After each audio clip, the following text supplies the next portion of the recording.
ततो युद्धः परिश्रान्तम् समरे चिन्तया स्थितम् रावणम् चाग्रतो दृष्ट्वा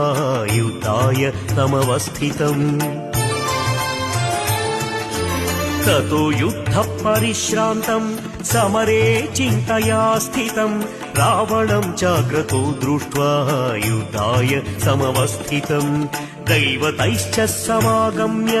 द्रष्टुमभ्यागतो रणम् उपागम्य ब्रवीद्रामम् अगस्त्यो भगवान् ऋषिः राम राम महाबाहो शृणु गुह्यम् सनातनम् येन सर्वानरीन् वत्सा समरे विजयिष्यसि आदित्यहृदयम् पुण्यम् सर्वशत्रुविनाशनम् जयावहौ जपे नित्यम् अक्षय्यौ परमम् शिवम्